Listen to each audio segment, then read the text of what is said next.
यार तरी यारी लागे, यार तरी यारी लागे, अवघे माझ्या मागे मागे, आजी देतो पोट भरी, पुरे म्हणाल तो बरी. हळू हळू चाला, हळू हळू चाला, कोणी कोणाशी न बोला, आजी देतो पोट भरी, पुढे म्हणाल तो बरी. तुका म्हणे सांडा घाटी, तुका म्हणे सांडा घाटी, तिने नका भरू पोटी, आजी देतो पोट भरी, पुढे म्हणाल तो बरी. विठ्ठल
समचरण सोजं सांदनीला पुदापं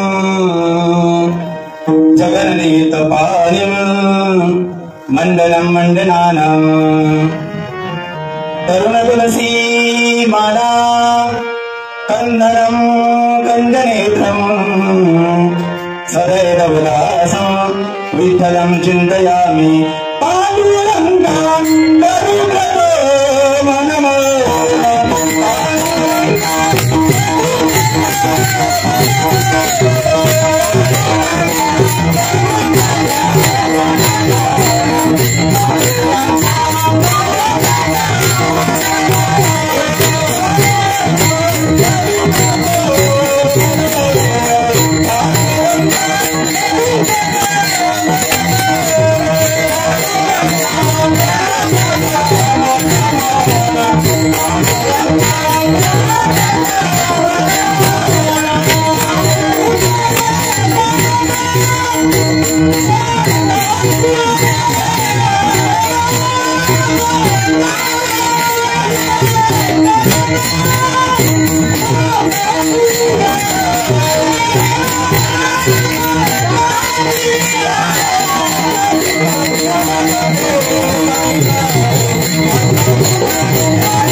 समझ जयांचे गुया स्मरण होय सकल विद्याचे आदी करण ते बंधू श्री चरण श्री गुरूंचे ते नमस्कार आता जयाचे आठवे शब्द सृष्टी अंगवे सारस्वत्वागवे जीवासी श्री गुरुचे महिमा ओम नमो ज्ञानेश्वरा करुणाकरा दयाला तुमचा अनुग्रह लादलो पावन झालो चराचरी मस्तक हे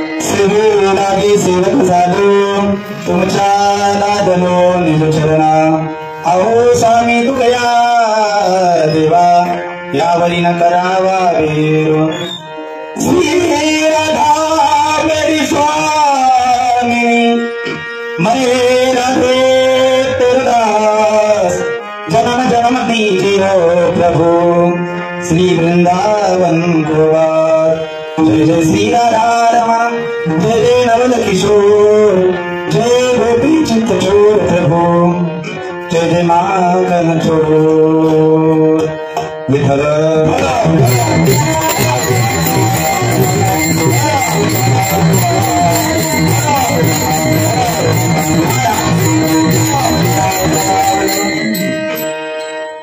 याल तरी आई लागे अवघे माझ्या मागे मागे आजीने तो बोट भरी पुरे मनाल तो भरी प्रस्तुत प्राप्त प्रसंगी प्राप्त रूपी वाङ्मय रूपी सेवेसाठी निवडले आपण महान भगवत भक्त देव मान्य संत मान्य जगमान्य झालो की संसार वारक बैसोड मागणी असे म्हणणारे माझे जगद्गुरु तुकोबा आहे वारकरी संप्रदायाच्या प्रशस्तांनी विराजमान असणारे एवढंच नाही मायबाप तुमचे गुरु आमचे गुरु एवढंच नाही तर जाणते राजे छत्रपती शिवाजी महाराजांचे सुद्धा गुरु असे वारकरी संप्रदायाच्या कलशस्थानी विराजमान असणारे गुरु जगवंदनीय पाचवे वेद निर्माते तुकोबाराय महाराजांचा 4 चरणाचा काला प्रसंगातील असा अभंग निवडलेला आहे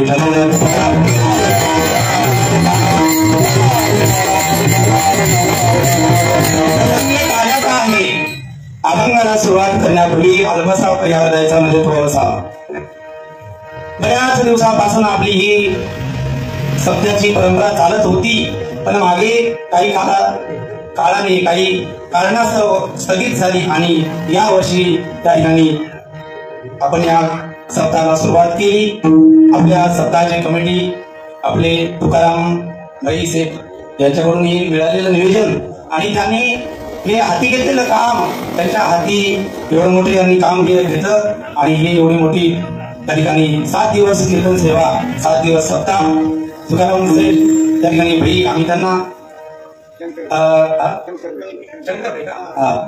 माफ करा शंकरभाई असं नाव आहे आम्हाला वाटलं तुकाराम महाराज शंकरभाई यांच्याकडून मिळालेलं आमंत्रण तुम्हाला सर्व गावकरी मंडळीचा दर्शनाचा योग विठ्ठला माझ्या कीर्तनाला साथ संगती करण्यासाठी त्या ठिकाणी साताऱ्याहून आलेले माझे दादा परिचय आहे दादाचा आमचा दोन परिचय आहे कुठेही कार्यक्रमाला जावं कोणीतरी कोणी नाही तर कोणीतरी परिचयाचा असतं महाराजांचाही परिचय आहे असं तो आता त्याच्यामध्ये झालेली आहे भेट. माणसं भेटलेली असतात पण त्या ठिकाणी नाव लक्षात राहत नाही. काही गोष्ट अशी असती. काही माणसं म्हणतात बाबा महाराज आमच्या घरी जेवायला येतात आमचं नाव लक्षात नाही ठेवू.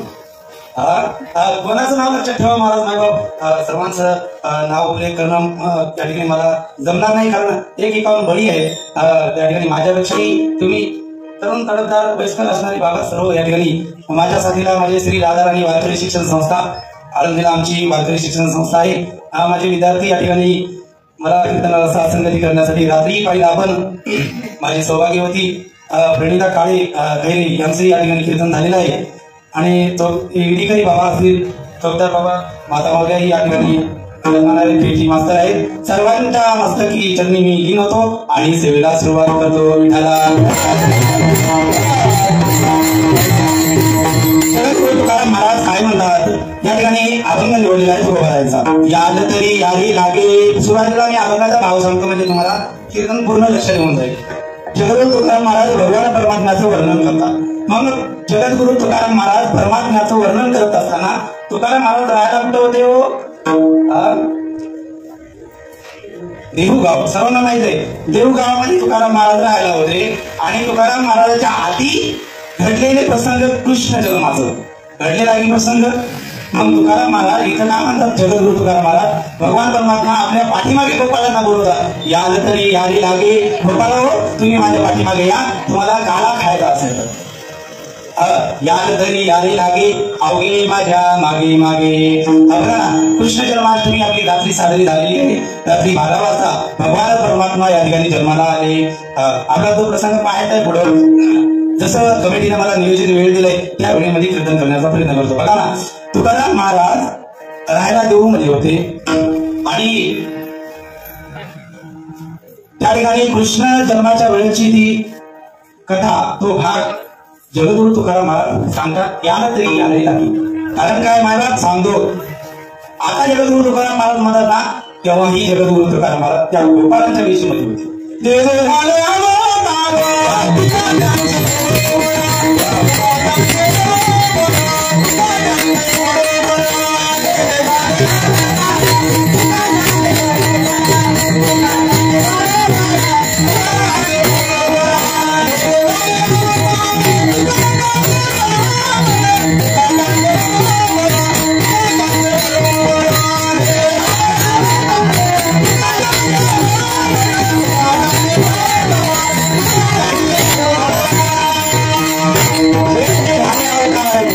बरोबर ज्या वेळेला अवतार झाले ना त्या वेळेला तुकोबाराय सोबत होते.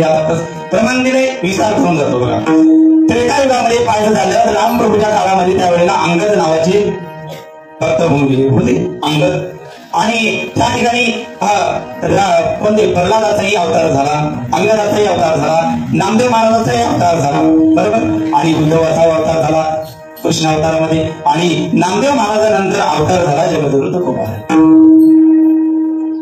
बघा ना प्रमाण आहे. बघा जगद्गुरु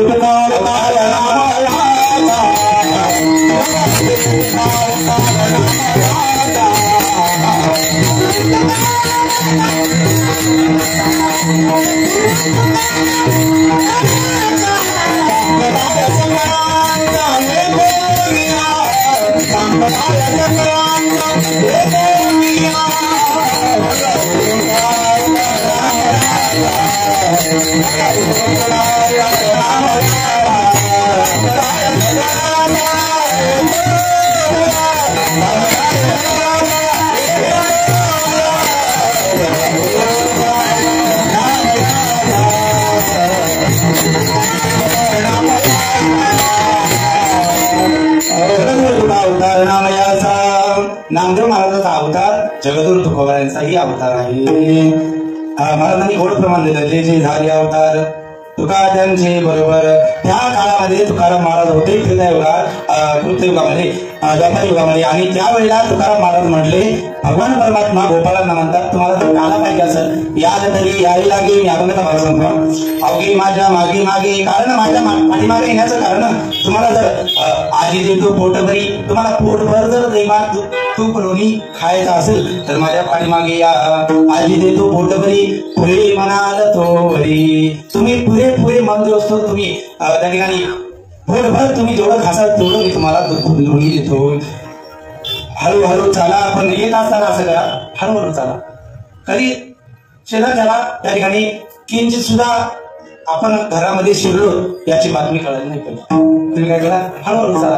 नाहीतर काय लेकरं चालायचं म्हणलं, लेकराला जर सोबत न्यायचं म्हणलं तर भरता करतात. गरजा एवढा करतात लेकरं, शांत बसत नाही. कुठेही मिटिंगला न्यायला गेलं, कुठं सभेला न्यायला गेलं, कुठं चांगल्या कीर्तनाला न्यायला म्हणलं तर त्या ठिकाणी लेकरं शांत बसत नाही. हे गोपाळ लेकरं होते आणि त्या लेकरांनी शांत बसावं की नाही. परमात्मा हळूहळू चाला म्हणले, ठीक आहे, हळूहळू चालत होते. पण तिथं गेल्यावर त्यांनी मस्ती करायला लागली. आता हे गोपाळ लहान दिसतात तुम्हाला.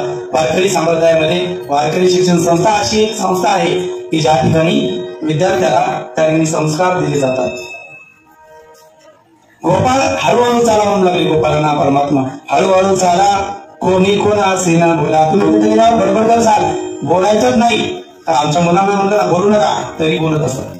किती सांगितलं तरी बोलतात, ऐकतच आहेत. कारण हे लई लहान आहे. सर म्हटले ना मला तुमची तरी मुलं लई छोटे, तुमची कमाल आहे. कारण ही लहान मुलं सांभाळता तुम्ही. कारण मोठाली मुलं आम्हाला त्या ठिकाणी शिकवायचं जातात, लहान मुलाचा किती अवघड बघा ना. सोपंही तेवढंच आहे आणि अवघडही तेवढंच आहे. कारण हे फ्रेश आहे, फ्रेश. सध्या यांना कुठल्याही बुद्धीवरती त्या ठिकाणी यांना ज्ञान नाही कशाचं. आणि ज्या वेळेला माणूस फ्रेश राहतो ना त्यावेळेला कोण्या कागदावरती काहीतरी लिहिता येतं. लिहिलेल्या कागदावर काही लिहिता येतं का बाबा? नाही. हे लहान मुलं लगेच त्यांची बुद्धी अशी ख्याच करते त्यांची. हळूहळू चाला, कोणी कोण असे न बोला. तुकाराम महाराज म्हणतात, तुका म्हणे सांगा गाठी तेने नका भरू पोटी. आजी दूध तोडफोटे भरी पुढे म्हणा तोडी. तुम्ही पुढे म्हणलं असून मी तुम्हाला खायला देतो, तुम्ही माझ्या पाठीमागे या. धावत्या वेळामध्ये अभंगाचा भाव सांगायचा प्रयत्न केला.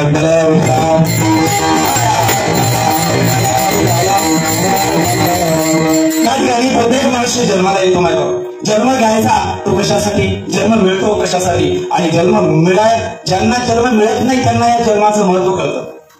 मनुष्य देह प्रत्येकाला मिळतो का बाबा? प्रत्येकाला नाही मिळत. क्वचित जीवाला मनुष्य देह मिळतो. आणि मनुष्य देह मिळाल्याच्या नंतर तो त्या ठिकाणी इथे येतो आणि इथं आल्यानंतर कुठे जातो? कुठे जातो? तुम्हाला ऐकू येते ना? मान हलवताय म्हणून रात्रीच प्रसंग झाला तुमचा. मला म्हणजे समजायला पाहिजे मी काय बोलतोय, तुम्हाला समजायला पाहिजे. नाही काय महाराज आले कीर्तन करून गेले, काय सांगितलं?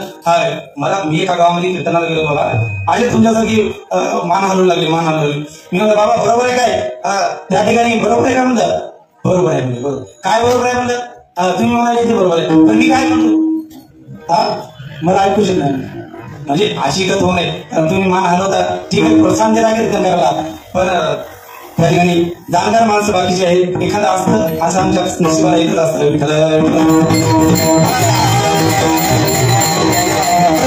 जन्माला आलाय बाबा, काहीतरी कारण या ठिकाणी काहीतरी साठी करून घ्यायचंय त्याला. पण इथं आल्यानंतर मार्ग कोणता आहे? मार्ग चुकला, वाईट मार्गाला गेला, वाईटाची संगती झाली. क्वचित माणसं या ठिकाणी भगवान परमात्म्याची सेवेला लागतात. इथं आपण आलोच नाही, एवढीच सेवेला लागतो. बाकीचे जन्म नाही का मनुष्याचा? बाकीच्यांना जन्म आहे, आपले घरी असतील, इतरत्र असतील. त्या ठिकाणी एवढा मोठा उत्सव चालू आहे तरी यांना जाणीव असेल का या कार्यक्रमाची? असेलच नाही. प्रत्येक जीव जन्माला येतो, येत नाही एवढं आल्या होता ते पामर जीव किती. या ठिकाणी ज्ञानेश्वर महाराज सांगतात त्या ठिकाणी मनुष्यानां सहस्रेषु कश्चित् ददर्शिते यदामपि शिदानां कश्चिन् मां वेति तत्त्वतः. क्वचित एवढे हजारो कोटी जन्माला येतात, पण क्वचित जीव असा आहे की माझी शरणागती करतो. आणि मनुष्य जन्मामध्ये एकच असा जन्म आहे तो भगवान परमात्म्याची शरणागती करू शकतो.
आणि काही ज्ञान नाही मोठे गोड प्रमाण दिलं बघा. याच कधी देवाचे भजन.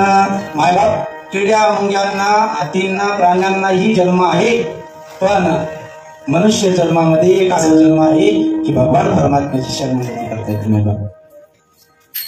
पण या जन्मामध्ये आल्याच्यानंतर पाप पुण्य मनुष्याला कळतं पण पापही करतो आणि पुण्यही करतो एवढंच.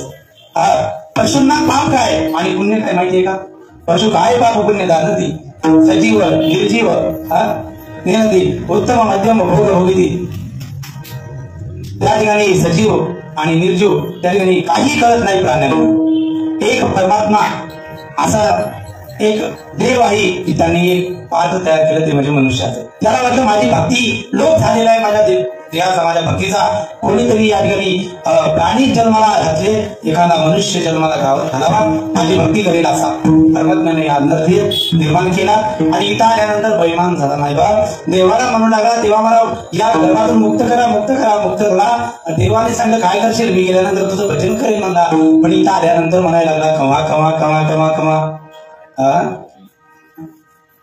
नाहीतर काय जन्माला आलो शेवटपर्यंत ही देवाचं नाव स्मरण करत नाही. शेवटी एवढं त्या ठिकाणी त्याला संगतीच लागत नाही देवाची, साधू संगताची. कारण हाड मांस या ठिकाणी खाण्यामध्ये त्या ठिकाणी जातं त्याचं आयुष्य. शेवटी त्याला मेल्याच्या नंतर त्याच्या तोंडामध्ये तुळशीचं पान टाकलं जातं. बघा ना, त्या ठिकाणी भगवान परमात्मा म्हणतात तुम्ही माझ्या पाठीमागे या, मी तुम्हाला खायला देतो. विठ्ठल काला म्हणजे काय हो? काला म्हणजे काय? काला म्हणलं की सत्यामध्ये आपण 7 दिवस त्यांनी कीर्तन बघतो ना. 7 दिवसाची कीर्तन.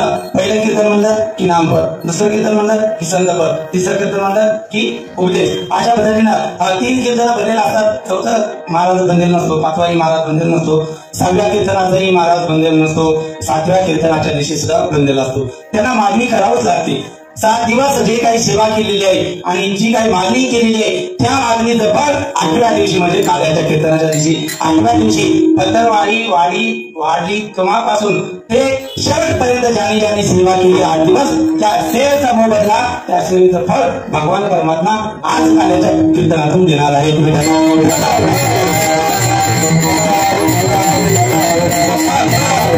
कुणा कशी सेवा केली, कुणा कशी सेवा केली, कुणा कशी सेवा केली असेल. कोणी पट्या हात धरण्याचं काम केलं असेल, कोणी बिना घेण्याचं काम केलं असेल, कोणी हार्मोनियम वाजवण्याचं काम केलं असेल, दादांनी पकवाज वाजवण्याचं काम केलं असेल, आणि कुणा टाळ वाजवण्याचं काम केलं असेल, आणि कुणा गायनाचं काम केलं असेल. सगळ्यांना आज या ठिकाणी पगार भेटणार आहे. तुम्हाला पगार भेटणार आहे. श्रवण करणारालाही भेटणार आहे. श्रवण करणारे म्हणजे महाराज तुम्ही तर भजन करता, आम्हाला काय फळ आहे? सेविकाला सुद्धाही श्रवण करणाऱ्याला सुद्धाही फळ आहे. श्रवण करणाऱ्या एवढी भक्ती भजन करणाऱ्या मध्ये नाही. आता कोण श्रेष्ठ ठरलं सांगा. ऐकूया का? तुम्ही पाठीमागे बसले, मला काहीच कळत नाही, तुम्ही बोलायले काय करायला. बघा जागा अपुरी आपल्या मंदिरामध्ये, त्यामुळं जिथं जागा भेटेल तिथं बसू शकता, काय अडचण नाही. बघा श्रवण भक्ती ही सर्वात श्रेष्ठ भक्ती आहे. श्रवणम कीर्तनम विष्णू स्मरणम पादसेवनम आचनम वंदनम दास्यम आत्मनिवेदनम भागवतामध्ये गोड वर्णन आलेले आहे. श्रवण भक्ती ही सर्वात श्रेष्ठ भक्ती मानलेली आहे. बाबा जे कीर्तन करायला पुण्य मिळत नाही, जे प्रसाद मिळत नाही, जे पदार मिळत नाही, जे गायकाला पदार मिळत नाही, जे प्रसाद मिळत नाही, जे पकवाज वादकाला हार्मोनियम वादकाला मिळत नाही, ते श्रवण करणाऱ्याला मिळतं.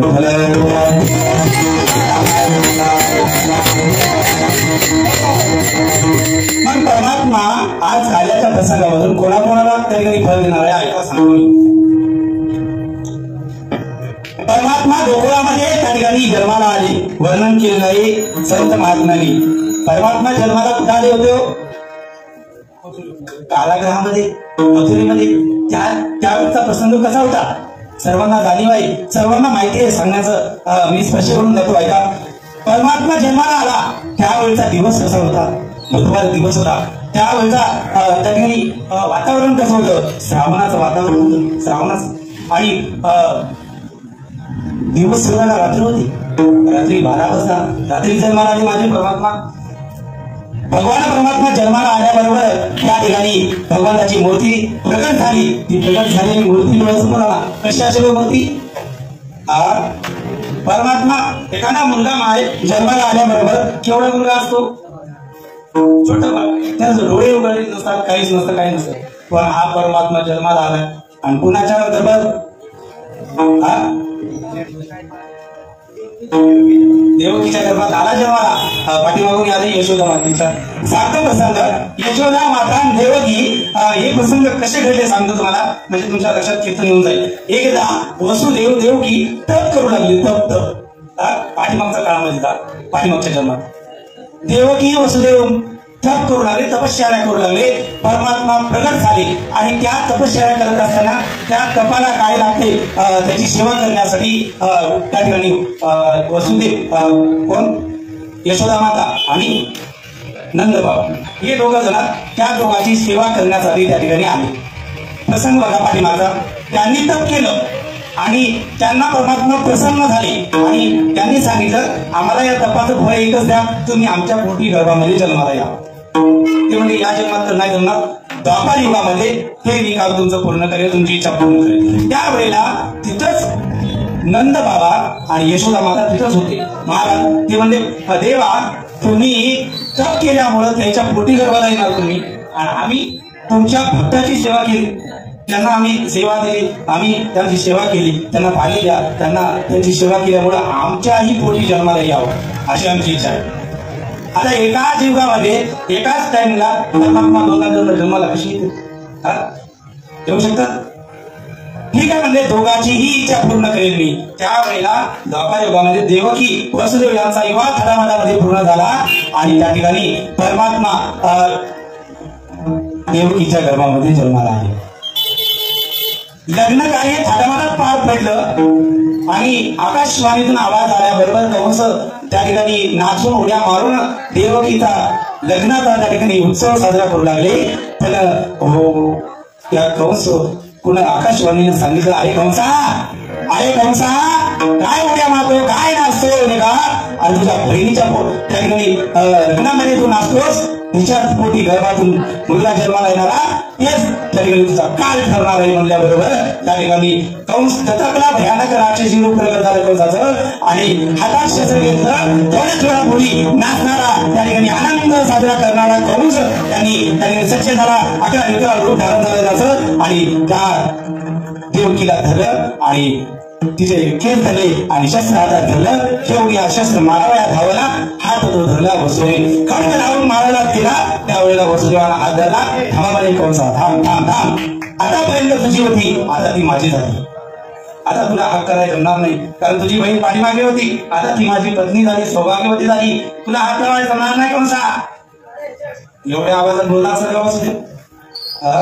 नाही, क्षमा मागितली, कंसा माफ कर आम्हाला, तू जी काही शिक्षा द्यायची ती आम्ही शिक्षा बघायला तयार आहोत, तू आम्हाला काढला टाक, पण तुझ्या बहिणीला मारू नको. जेवढे काही मुलं जन्माला येतील, लेकरं जन्माला येतील तेवढे तुझ्या आम्ही अधीन देतो, तुला देतो. त्या ठिकाणी कारागृहामध्ये टाकलं, बंदीखान्यामध्ये टाकलं. परमात्मा जन्माला येण्याचा प्रसंग बघा सांगतो तुम्हाला. एक जन्माला आलं लेकरू आणि कंसाला बातमी कळाली, हातामध्ये बेड्या, पायामध्ये बेड्या, गळ्यामध्ये बेड्या, सगळ्या बेड्या. प्रसंग डोळ्यासमोर आला. एक जन्माला आला मुलगा आणि कंसाला सांगितलं. कंसाने शस्त्र घेऊन धावत पळत आला आणि ती मुलगा जवळ घेतला आणि कंसाला सुद्धा मया आली महाराज, दया आली. राक्षसाला सुद्धा दयामया असते बरं का. त्याला हातात धरलं मुलगा, लेकरू बघितलं, अरे एवढं लहान लेकरू याचा जीव घेतो मी, पण तेवढ्यामध्ये त्याचं पुण्य कमी करायचं होतं, त्याचं पाप ओढायचं होतं आणि नारद महर्षी प्रगट झाले. नारायण नारायण श्रीमन्नारायण नारायण नारायण असं म्हणा. नारद महर्षी प्रगट झाले. नारदांना सांगितलं, अरे कंसा काय करतोस लेका, सोडून देतोस या लेकराला. फुलाच्या त्या ठिकाणी पाकळ्या ठेवल्या, 8 पाकळ्या ठेवल्या. महाराज सांगा म्हणे, या पाकळीमधली पहिली पाकळी कोणती आहे? ते म्हणला ही सुरुवातीची. बरं, वरून खाली मोजत या, खालून वर मोजत जा. भाकरी एकच ठरणार. पहिला असो अथवा कितवाही असो तुला त्या ठिकाणी धोका आहे. आणि म्हणल्याबरोबर त्या कंसाने त्याचा काढा काढला महाराज. असे बडा बडा बडा बडा बडा बडा साई मारी तर दुराच्या 6 मारले. 7वा रोहिणीच्या गर्भात आकाशवाणी निघून गेला. आणि त्या ठिकाणी 8वा माझा जगाचा मालक कृष्ण परमात्मा या ठिकाणी जन्माला आला. गोपाल कृष्ण भगवान की जय. माऊली ज्ञानेश्वर महाराज की जय. भगवान परमात्मा जन्माला आल्याबरोबर कारागृहामध्ये जन्माला आले परमात्मा. तेवढ्यामध्ये 8 वर्षाची मूर्ती प्रगट झाली देवकीच्या आणि वसुदेवाच्या समोर कारागृहामध्ये. आणि प्रगट झाल्यानंतर वसुदेवजी म्हटले, देवकी म्हटली, अरे देवा तू एवढा मोठा 8 वर्षाचा आमचं लेकरू तुला कोण म्हणे देवा?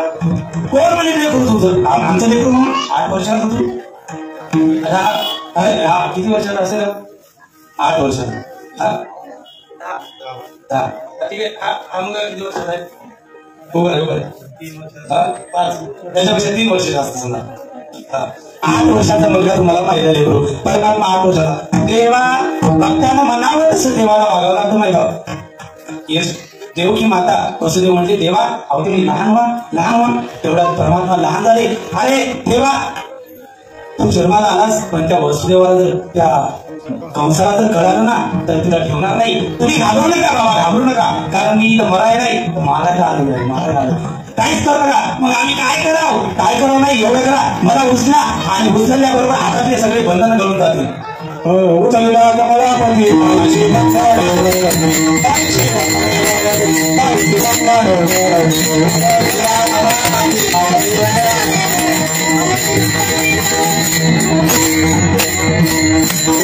कमलापती बाईचे बंधन गळती. त्या ठिकाणी परमात्म्याला उचलल्याबरोबर तेव्हा कुठे देऊ सांग ना. गंगाच्या घराला